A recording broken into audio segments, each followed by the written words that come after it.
सह नौ भुनक्तु सह वीर्यं करवावहै तेजस्विनावधीतमस्तु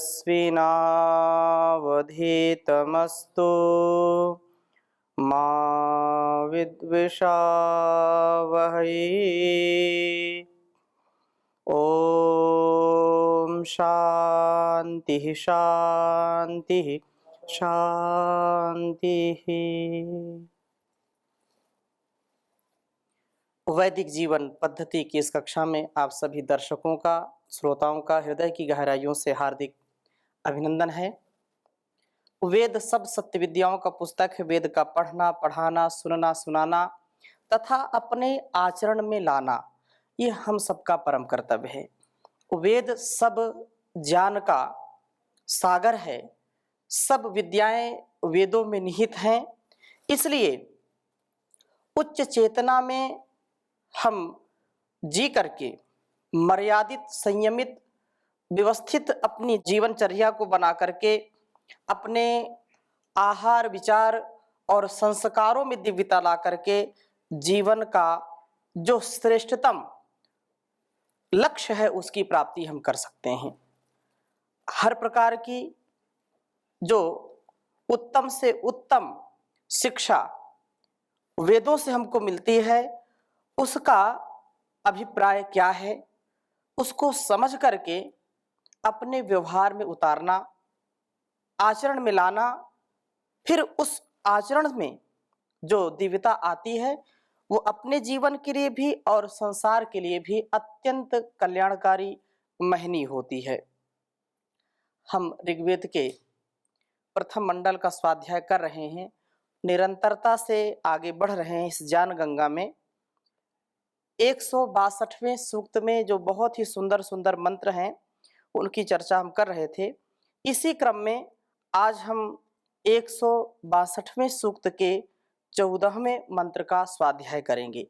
114वें मंत्र में विशेषकर जो हमारा जीवन है वो संयमित हो, इसके लिए यहाँ पर शिक्षा दी गई है। और हमारा आहार कैसा होना चाहिए इसके विषय में वेद का उपदेश, आदेश और संकेत हमारे लिए अत्यंत श्लाघनीय, अत्यंत महनीय, अत्यंत स्वीकार करने योग्य है। तो इस वेद मंत्र को पहले मैं लिखता हूँ, फिर इसकी चर्चा आपके समक्ष करूँगा। ओम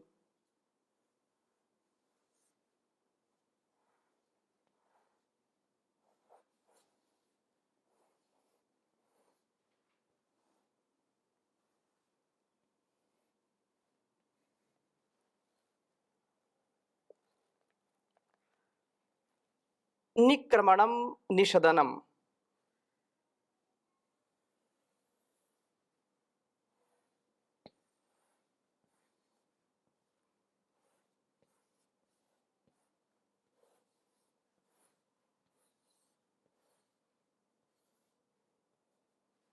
निक्रमणम निषदनम।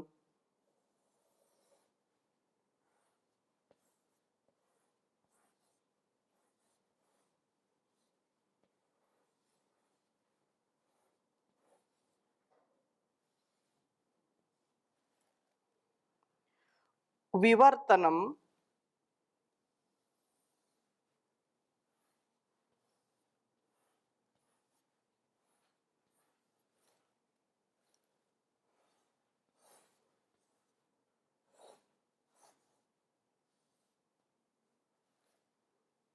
यच्च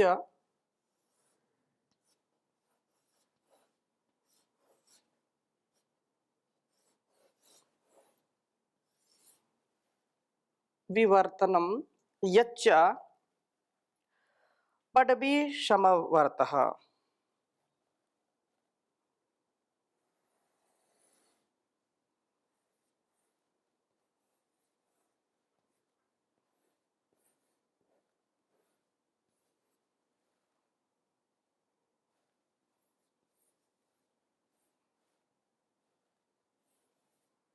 समर्वतः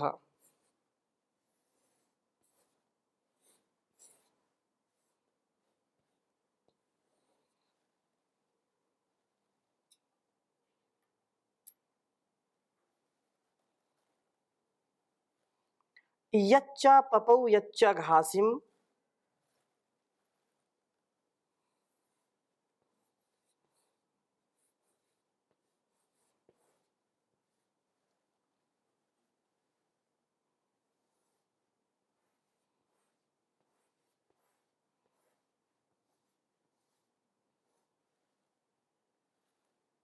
यच्च घासिम।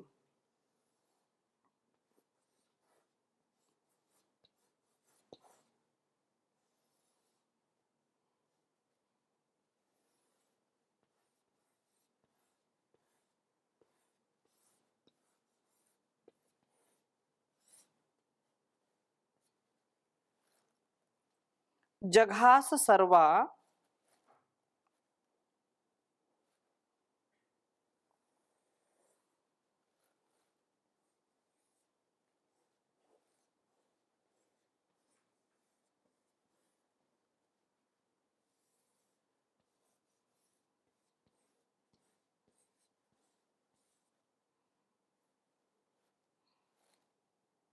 ताते अपि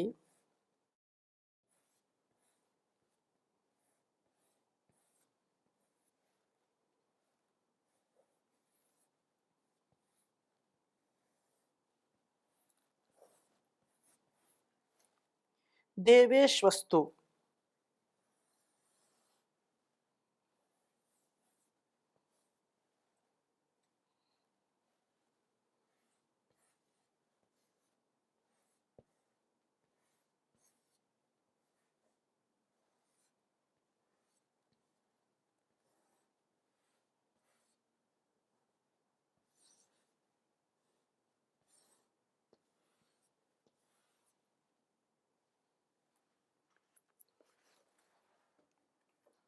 उच्चारण करेंगे। ओम निक्रमणम निषदनम विवर्तनम यच्च पडवीशमर्वतः यच्च पपौ यच्च घासिम जघास सर्वा ताते अपि देवेष्वस्तु। ओम निक्रमणम निषदनम विवर्तनम यच्च पडवीशमर्वतः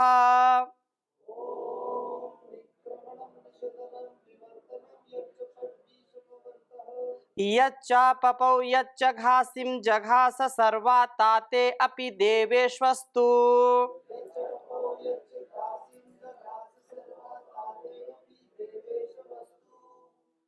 बहुत ही सुंदर मंत्र है और इस वेद मंत्र का भाव क्या है इसको समझने का हम प्रयास करते हैं। कहा है जो सुंदर शरीर में स्थित होकर के, क्योंकि पिछले मंत्र हमने पढ़े थे जहाँ पर संयम की चर्चा है, जहाँ पर हमारे कर्तव्य की चर्चा है, जहाँ पर सात्विक आहार की चर्चा है, परिपक्व आहार की चर्चा है, वीर रक्षण से रोग निवारण की चर्चा है और दिव्य गुणों का विकास है। जब मनुष्य के जीवन में शक्ति संपन्नता आती है, शक्ति से युक्त व्यक्ति होता है, तो वह व्यक्ति प्रमाद भी कभी कभी करता है। कभी कभी राजसिकता में, रजोगुण की प्रधानता में यदि वेदोक्त कर्मों को नहीं करता है, यदि सद्धर्म का सत्कर्तव्य का पालन नहीं करता है, तो शक्ति संपन्नता में, लक्ष्मी की प्राप्ति में व्यक्ति मदहोश हो जाता है और बेहोशी में कुछ ऐसे गलत कार्य भी करता है जो कि नहीं करने चाहिए। इसलिए क्रियाओं का भी संयमन हो, क्रियाओं में हमारे बहुत ही पवित्रता शुचिता होनी चाहिए। इस दृष्टि से इस वेद मंत्र में कहा कि तेरा निक्रमणम। बहुत सुंदर बात है। आज की जो परिस्थिति है उस परिस्थिति में हम अपने विचारों को, अपने व्यवहारों को कैसे व्यवस्थित रखें, कैसे संयमित रखें, तो बहुत ही सुंदर उपदेश है हमारे लिए। निक्रमणम अर्थात तुम्हारा बाहर आना जाना, और निषदनम उठना बैठना। बाहर आना जाना, उठना बैठना, और निवर्तनम विविध चेष्टाएं करना। अलग अलग जो हम वाणी व्यवहार से अपने शरीर से कर्मों को करते हैं वे यच्च, और जो अवर्तः अर्वतः अर्थात जो वासनाओं का संहार करने वाले का पडबीशम, जो पाद बंधन है अर्थात पैरों का जो संयमन है, हमारे कदम कभी भी अमर्यादित पथ पर ना चलें, कभी भी हमारे कदम आगे न बढ़े। जो कुमार्ग है, जो गलत रास्ता है, उधर कभी हम ना जाएं। तो इसलिए कहा कि यच्चा पडबी समर्वतः। तो इस दृष्टि से अर्वतः अर्थात वासनाओं का संहार करने वाले का, परबीशम पाद बंधन अर्थात गति का नियमन आवश्यक है। गति में जब नियम होगा, गति मर्यादित होगी, उत्साह से परिपूर्ण होगी, लेकिन अधर्म से युक्त नहीं होगी, तब क्या है, तेरी ता सर्वा ते सब बातें देवेश्व अपि अस्तु, दिव्य गुणों के निमित्त ही हो। अर्थात हमारा जीवन इतना सुंदर होना चाहिए कि हम अपने प्रत्येक क्रियाकलाप को मर्यादित व्यवस्थित जीने का प्रयास करें। आज की जो स्थितियां हैं, हम इस पर कभी विचार नहीं करते, और यदि कोई हमसे जान में आयु में बड़ा होता है और वो कभी प्रतिबंध भी लगाता है कि इधर उधर जाना अच्छा नहीं है, किसी के घर में आना जाना अच्छा नहीं है, किसी ऐसे व्यक्ति के पास उठना बैठना अच्छा नहीं है जिससे हमारा चरित्र, जिससे हमारा स्वभाव विपरीत स्थिति में पहुंच जाए। अर्थात अमर्यादित व्यवहार से जो हानि होती है, उसके लिए यदि कोई समझाने का भी प्रयास करता है तो आज की जो परिस्थितियां हैं उसमें लोग उसको स्वीकार नहीं करते और उसको बड़ी खरी खोटी सुनाते हैं कि हमको शिक्षा देते हैं। तो ये वेद का भी आदेश है कि हम जहां भी जा रहे हैं, बाहर आ जा रहे हैं, लेकिन बाहर आने जाने का, किसी के पास उठने बैठने का प्रयोजन क्या है। बार बार आना जाना, बार बार उठना बैठना, तो वो भी हमको बहुत विचार पूर्वक करना चाहिए।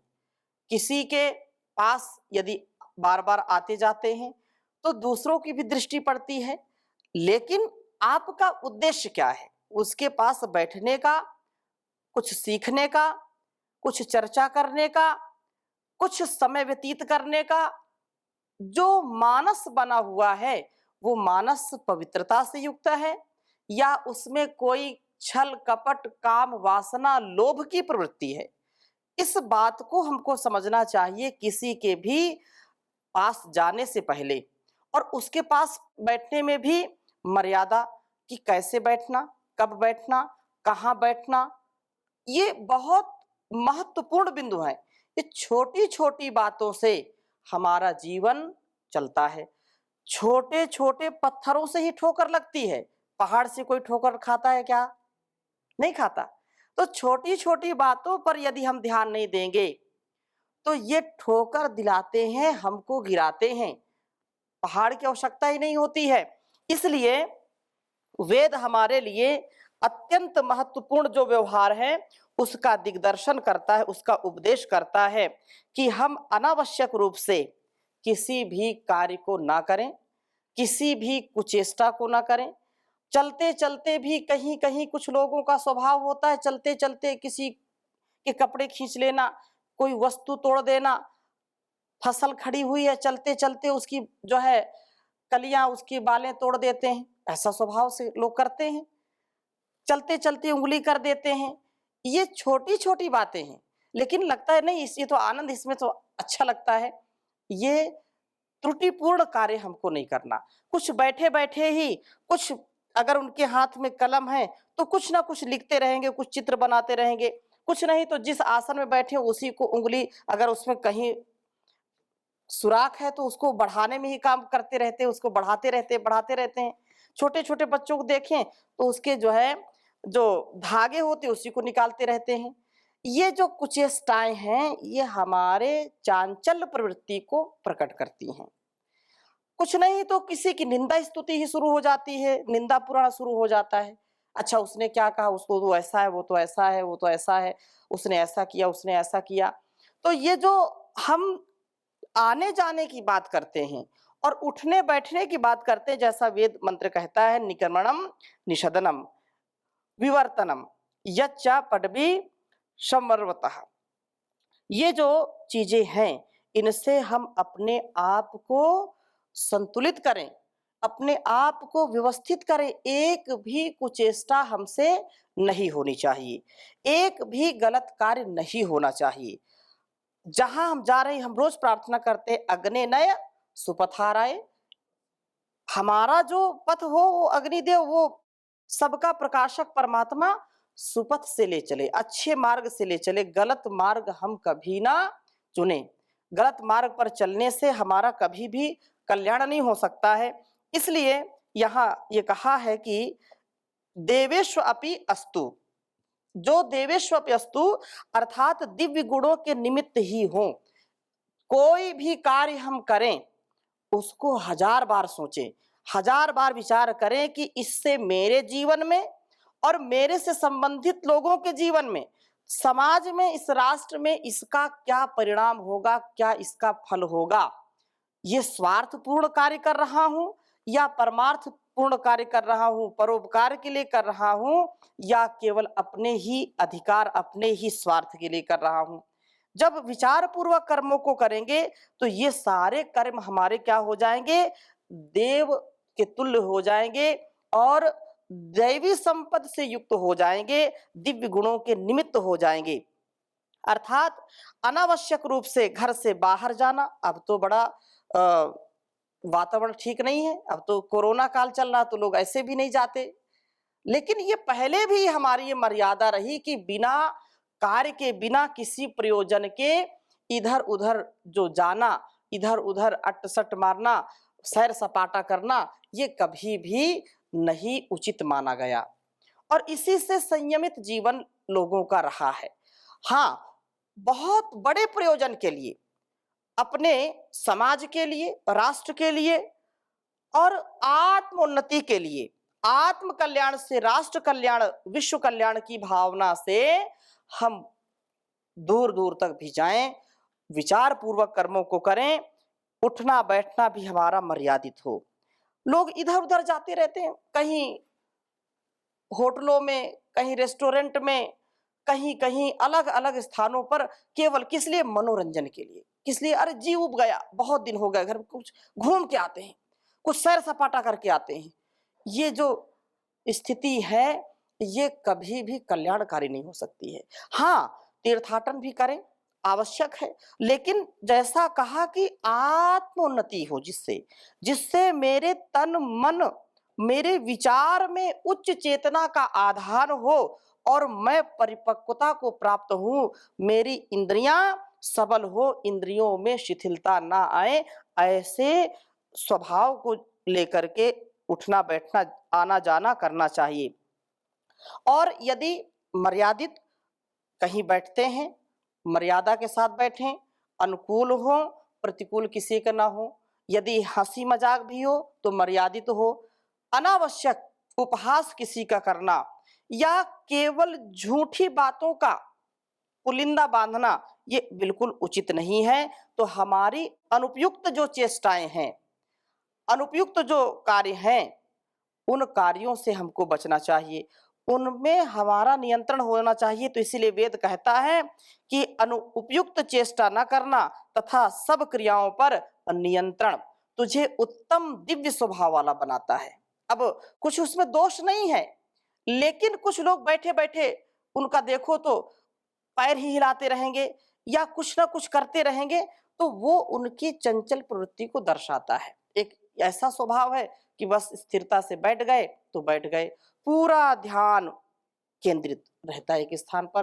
कुछ लोग सभाओं में भी बैठना नहीं जानते हैं, सभा में बैठेंगे, इधर-उधर देखते रहेंगे, ताड़ते रहेंगे, कुछ ना कुछ हँसी उड़ाते रहेंगे, कुछ ना कुछ बोलते रहेंगे। वहाँ सामने वक्ता बोल रहा है, कोई चर्चा चल रही है, बड़े लोग बोल रहे हैं, तो भी कुछ लोगों की प्रवृत्ति होती है कि उसमें भी छींटा-कसी करते रहते हैं। ये कुचेष्टा हमारे संस्कारों को धूमिल करती है। ये कुचेष्टाएँ, ये जो गलत क्रियाएँ हैं, ये अच्छे गुणों के लक्षण नहीं होते हैं। ये अवगुण है, दुर्गुण है ये।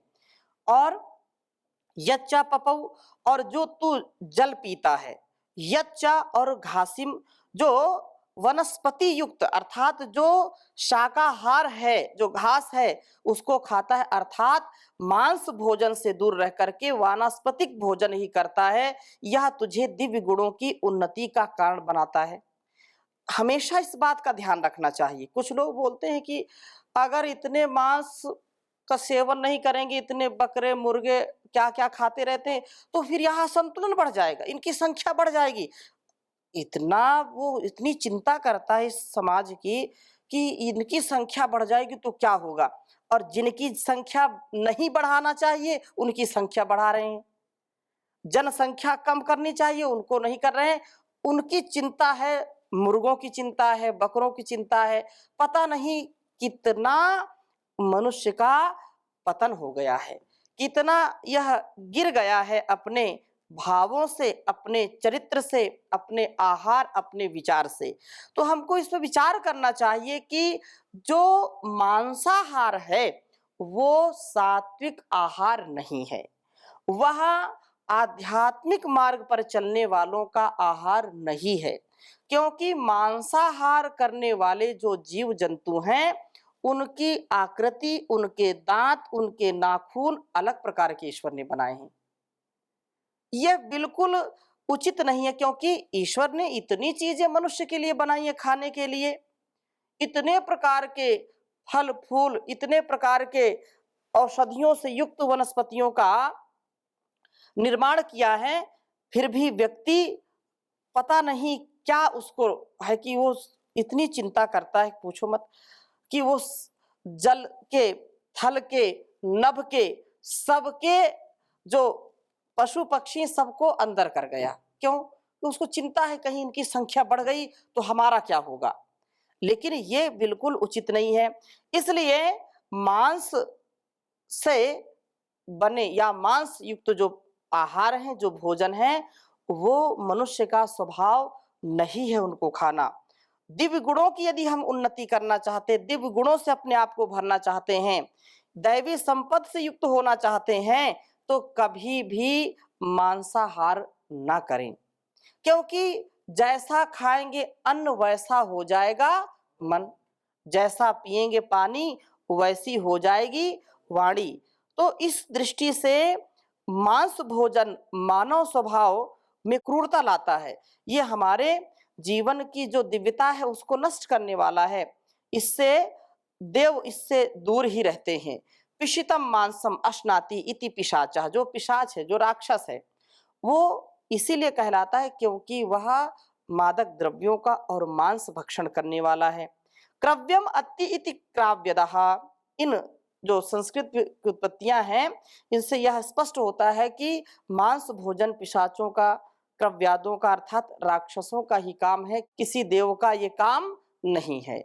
हाँ, कालांतर में लोगों ने बड़ी मिलावटें की हैं शास्त्रों में, और पता नहीं क्या अनाप शनाप लिख दिया कि ऐसा होता है, जबकि वेद का उद्घोष है कि मांस कभी भी अध्यात्म मार्ग में जो देवत्व के गुणों से संपन्न होना चाहते हैं, उनके लिए कभी भी यह उपयुक्त नहीं है। जो दीर्घ काल का जीवन जीना चाहते हैं, जो निरोगता से युक्त होना चाहते हैं, तन मन का जो वतन का आरोग्य चाहते हैं, वो मांस भोजन कभी न करें, अर्थात मध्य मांस से रहित वनस्पतिक भोजन करने वाले बने, दिव्य गुणों की वृद्धि करने वाले बने, जिससे हमारा और यह संसार का जो कर्तव्य हम कर रहे हैं उसमें पूरी सजगता और पूरी पवित्रता हो।